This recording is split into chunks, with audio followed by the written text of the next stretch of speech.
Аралап есепте шығаруды бастаймыз. Келесі есебіміз бізде котлеты. Котлеті есебін бірінші берілген оқып шығамыз.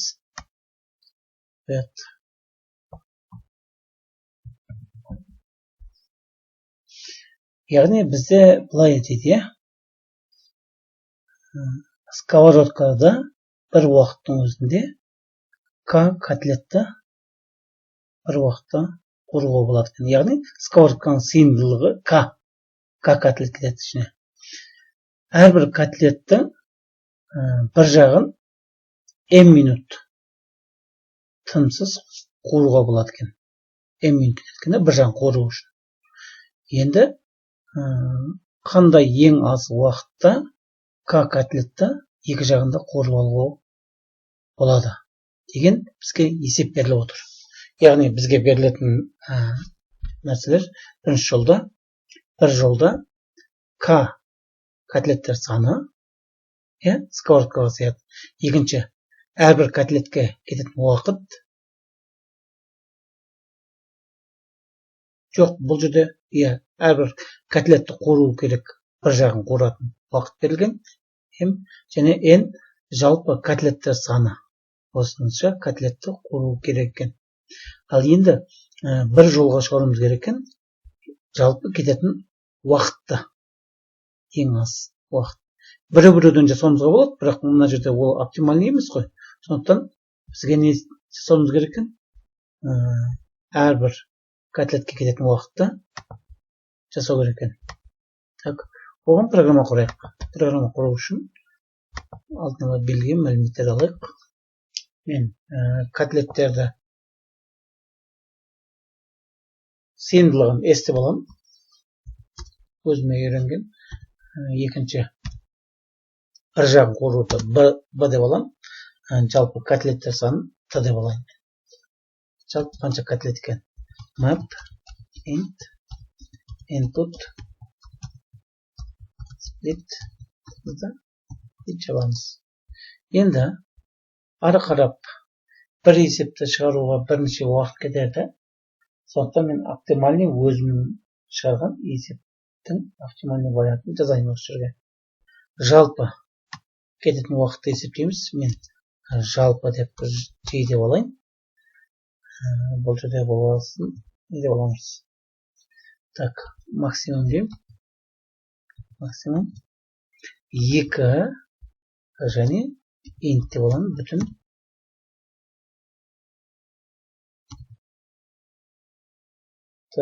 бастапқыда T деген жалпы котлеттер санымен 2-ге көбейтемін. Одан қосамын S-ті, яғни сковородкаға сиятын, одан азайтамын, 1-ді азайтамын. Себебі бөлген кезде 1-ге қысқартып отырамын. Және осы сковородкаға сиятын котлеттер санымен бөлем. Шыққан мәнді мен көбейтем бұға. Бұл деген менде бір жағын кететін уақыт. Жалпы шығарам, принтимін жыны. Жейді шығарам. Енді орындап көрейін. Қандай мән беретін бұға. Есептікке беріңіз. 664 котлет. Егер бір котлетті бір сковородкаға біреу сиятын болса, 2 минут кетеді екен. Алды артта. Және сковородкаға 2 котлет сияды. Әр жағын 2 минуттан қору керек. Бір котлетті жалпы қанша уақыт кетеді? Бір жағына 2 минут, екінші жағына 2 минут уақыт кетеді екен. Енді осыны тағы біреуін көрейік. Мысалға сковородкаға кетеді, біреу кетеді. Мен 3 мәлімет бердім керек едім. Сковородкаға сыйымдылығы біреу. Енді әр котлеттің әр жағын 2 минуттан уақыт кетеді. 2 котлетті қору үшін енді 8. Яғни бір котлетке 4 минут уақыт кетеді, 2 котлетке 8 минут. Жақсы, және біреу көрейік. 1 минут алып көрейік, оңай болады есептеуге. Бір котлетті 10 минутта бір жағын қуырамыз. 10 котлетті қуыруға қанша уақыт кетеді? 200. Яғни сковородкаға бізге біреу сияды. 10-ды 10-ға көбейтеміз қанша? 100. Яғни бір жағына 100 минут уақыт кетеді екен. Екі жағын қуыру үшін 200 минут уақыт кетеді. Дұрыс, өте дұрыс. Енді дәл осыны мен 2 минуттан есептеп көрейін. Яғни сковородкаға менде кетеді 2 кетеді. Бөлінбейтін саналас 3 кетеді. Әр котлетті қуыру үшін 10 минуттан кетеді. Менде жалпы котлеттер саны 8 болсын. 60 минут. Неліктен? Себебі әр жағын 3-ден қуырған кезде менде 3 рет кетеді да. 3 және 2 кетеді. Көрдіңіздер ғой? Сонда 3 рет 30 кетеді 3-іне, бір жағына, екінші жағына тағы 30. Өте дұрыс 30. Енді осыны орындап көрейік. Орындадық, енді жібереміз. Мұқият әртүрлі варианттарды қойып көріңіздер сіздер. Себебі тек қана бір неменен кете берген бар уақытта дұрыс бола бермейді. Оны біз түрлендіруіміз керек. Әртүрлі болып. Мүмкін менде бір жағы дұрыс шығар, екінші жағы дұрыс емес шығар, сол жағын көруіміз керек қазір. Бір нұсқаменен кете бермейді ғой. Так, accepted. Өте дұрыс дейді. Неге? Программа коды. Жақсылап жазып алыңыздар. 11 тестім тұрады екен. Но енді алдын жібергендегі қате, кемшілік.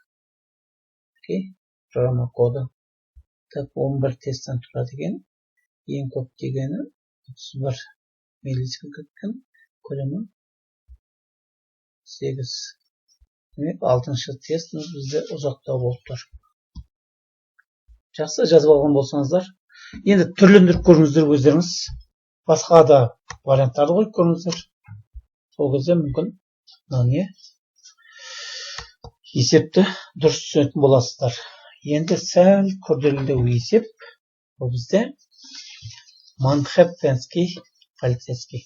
Яғни, мынау Нью-Йорк қаласында Манхэттен деген аудан бар, сол жердегі полицейский. Бірінші біз шартын оқып аламыз.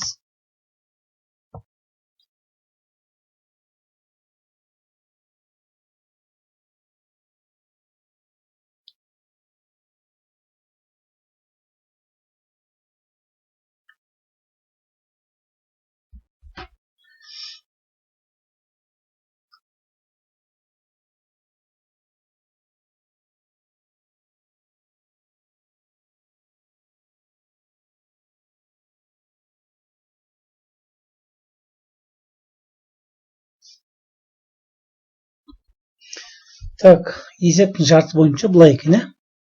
Билл деген кісі, Америка ғой бұл, сондықтан Билл. Бұл полицейский болып жұмысқа орналасқан екен. Оның жұмысында әр кеште ол өзінің учаскасын айналып шығады екен, жаяулатып. Енді оның учаскасы НГМ өлшемдегі кварталдан тұрады. НГМ. Әр квартал өз размерлері, кварталдың размері 100-ге 100. Яғни кварталдар 100-ге 100 өлшемде екен. Олар және тіктөтбұрыш жасап орналасқан. Сонымен бірге белгі беріледі. Ол N+1 көшені аралап шығу керек екен. N+1. Яғни батыстан шығысқа қарай және M+1 көше бұл солтүстіктен оңтүстікке орналасқан. Және әрбір біздегі жалпы көшелердің саны бұл N+1 көбейтілген M қосылған M+1 көбейтілген N бөлікке бөлінген. Және ол әрқайсының ұзындығы бізге 100 метрден тұрады. Енді Bill осы көшелерді аралап, өзінің кварталын аралап жүрген кезде әрбір 100 метрді 1 минутта жүріп өтеді екен ол. Енді сізге сұрақ қойылады. Осы берілген кварталдағы көшелердің санына қарай отырып, кварталға қарап отырып, бізге жалпы қанша минут уақыт кететінін есептеуіміз керек екен. Яғни бізге 1-ге 1 квартал болуы мүмкін, 2-ге 2, 4-ге 3 деген квартал болуы мүмкін. Және бізге енгізу форматында бізде бірінші жолда n-ге m 2 натурал сан берілген. Олардың мәндері 10 мыңнан төмен аспайды. Енді шығару форматында біз қанша уақыт кететінін есептеуіміз керек. Минималды уақыт. Оны есептеу үшін біз мына жерде алгоритмі көрсетілген. Яғни қараймыз. Бірінші жағдайда бізде 2-ге 2 өлшемі мінекей. Ол Биллдің жүрісін қараймыз. Мынау жерден бастайды. Яғни сол жағында төмен жағынан. Және жүріп бастайды. Жоғары қарап. Мынау 1 минутта жүреді, яғни 100 метр. Бұлай қарап 100 метр. Айналып, осы жерден айналады да, бұлай қарап жүреді. 100 метр, 100 метр, 100 метр. Осындап есептеп шыққан кезде бізде қанша болады екен? 1600 метр болады. Яғни 1600 метрді бұл қаншада жүреді? 16 минутта жүріп өтеді. Егер мынау біреу болса ше, біреу болса былай қарап 1 минут, 1 минут, 1 минут, 1 минут, 4 минут айналып келеді екен. Енді осының әртүрлі нұсқаларын жасап көруіміз керек біз өзіміз. Мысалға, біздің жағдайымызда мына жерде 3-ге 3 болса, немесе 4-ге 3 болса ше. Мына жерде мынандай берілген болса, мына жерден бастайды. Жүрген кезде ол былай да жүріп өту керек. Былай әрбір нені бір реттен айналып өту керек. Өзінің жолда. Сөйтіп айналып келіп өзінің бұрышына келеді. Онда есептейміз. Есептеңіздер. Мінекей былай да болуы мүмкін. Оның квартал. Яғни 2-ге 3. Немесе былай да берілуі мүмкін. 5-ге 2 деп. Осы жағын қараймыз. Яғни әртүрлі нұсқаларды қарап шығуымыз керек. Және осыларда тек қана біріне емес, мынадан бастап жүрген кезде қанша мына жерде жүріп өтеді. Енді ойланып қарасақ, бізде мына сыртын бір рет жүріп өтеді. Ал мына ішін жүрген кезде әрбір жолды былай бір жүреді, былай бір жүреді ғой. Сондықтан 2 рет жүріп өтеді мына ортасы сызықтарды. Осыларды ескеріңіздер. Ортасы сызықтарды 2 рет жүріп өтеді. Яғни мынаны бөліп жасауымызға болады. Мынайда нұсқаларын қараңыздар. Мінекей. 1, 2, 3, 4, 5, 6, 7, 8, 9, 10, 11, 12. Осындай 12 қылып алып жасауға да болады. Бірақ ол кезде мынау бір жолда 2 рет жүретін уақыт болады. Сол жағын ескеріңіздер. Ал енді бұған алгоритмді программаны қалай құрамыз?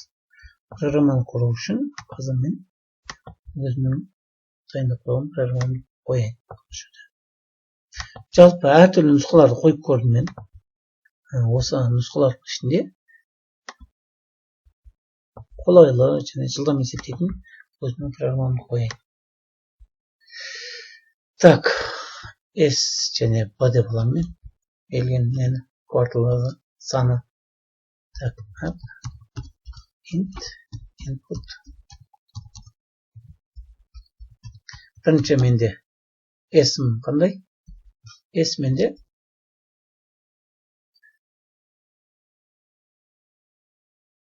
батыстан шығысқа қарап алынатын сан S, ал B солтүстіктен оңтүстікке қарап. Келесі мен жалпы T дегенді есептеп аламын. T болады менде 4-ке көбейтемін. S көбейту B. Яғни мына жердегі берілген бар 12. мынаған мынаны көйтемді, әрқайсысының несі бар? 4 жақтауы бар. 4 жақтау. Әрбір жақтауды менде 1 минуттан жүріп өтеді. Енді жалпы формулаға келуіміз керек. Формуланы былай алдық. S тең G тең 2 көбейту S көбейту B. Және осыны қосамыз. S қосылған B-ға. Және жалпы жолды болайық. Жолды алып аламыз. Жол тең болады. S 2-ге бөлеміз. Оған қосамыз. Бұны 2-ге бөлеміз. Және бұны бүтін сандарын 2 көбейтем. 2 көбейтем. Шыққан мәндерден енді мен қалдықтарын аламын өз алдына. 2-ге бөліп қалдықтарын аламын. Қанша шығады? Қалдықтарын мен 1-ге қосам. Дара-дара емес, 1-ге қосам. Және оны 2-ге бөліп қалдығын табам. Міне. Енді нәтиже осындай болады. Енді осылардың ішіне менде шыққан сан бар ғой. Бірінші мынау менен аламда мен мына екеуінің қосындысынан қайсысы кіші болса, соны шығарам. Яғни принтимін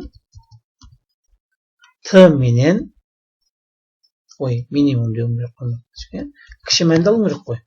Себебі бірінші жалпыламай жүріп өтуі мүмкін, ал одан аз да уақытта жүріп өтуі мүмкін ғой. Және жол. Осы екеуінің қайсысы кіші болса, мына екеуінің қосындысы мен мынаның дара жағдай ғой, қысқартып алып. Осының ішінен минимумды шығаратын боламыз. Так, run модуль. Так, 162 Манхэттен линии.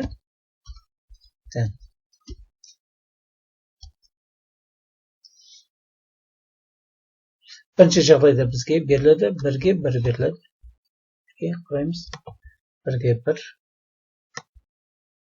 1-ге 1 берілсе 4 шығады екен. Енді екінші жағдайды аламыз. Екінші жағдайымыз бізде 2-ге 2. 2-ге 2. 16. 4-ге 3. 4-ге 3. Міне. Енді бұлар қайдан келіп шықты? Осыларды жеке-жеке тарылып шығарайық. Мен мына жерге 2 жолды шығарайын. Бірінші мынау, екінші жолым мынандай болсын. Минимум таппайым, әрқайсысын жеке-жеке шығарайын. Мінекей. Ал екіншісіне минимум табам.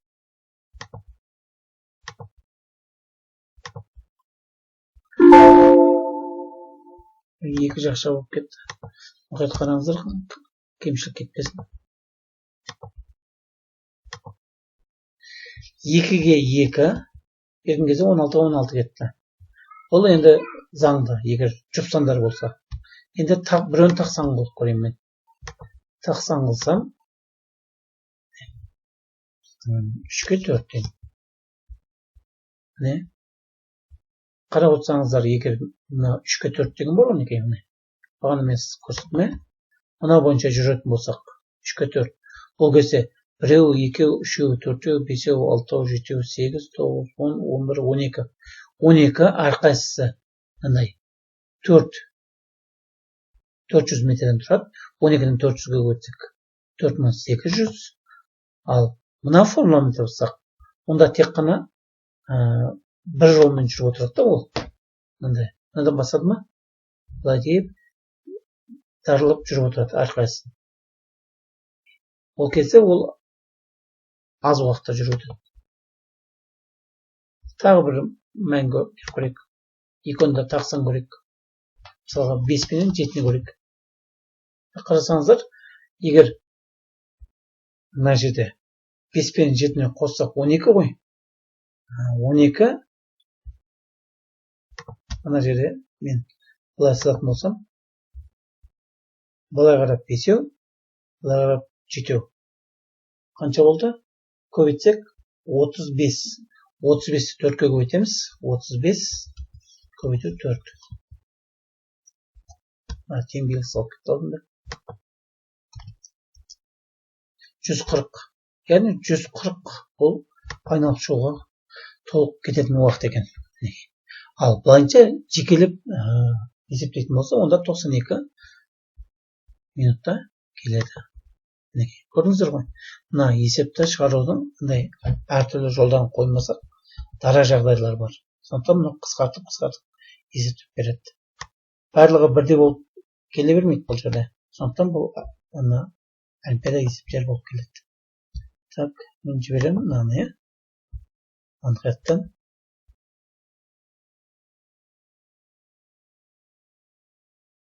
Түсініктеме берілген. Түсініктеменің астына жіберетін боламыз. Так, есептеп көрсін. Дұрыс шыға ма, дұрыс қойын көрейік. Мән. Мынау жерлер ғой бізде көбіне қате кететін. Біз машинальный түрде бірден есептей береміз. Ал негізінде мына ортасындағы жолдар бар ғой. Осы жолдардың әрқайсысы жеке дара кетеді. Так, accepted. Өте жақсы. Орындалды. Мінекей бұл есебіміз бізді өте күрделі және ол 72 тесттен тұрады екен. Яғни бұны 72 тесттен әртүрлі нұсқаларды қойып отыр. Мына жерден уақытынан да көрініп тұр ғой, қанша екен. 46. Міне бүгінге осы екі есепті жақсылап қарап шығыңыздар, түрлендіріңіздер, өздеріңіз басқа нұсқаларға айналдырып көріңіздер. Шешімі бар, шешімі жоқ. Сандар қойып көріңіздер. Түрлендіріңіздер. Жақсы. Келесі кездескенше сау болыңыздар.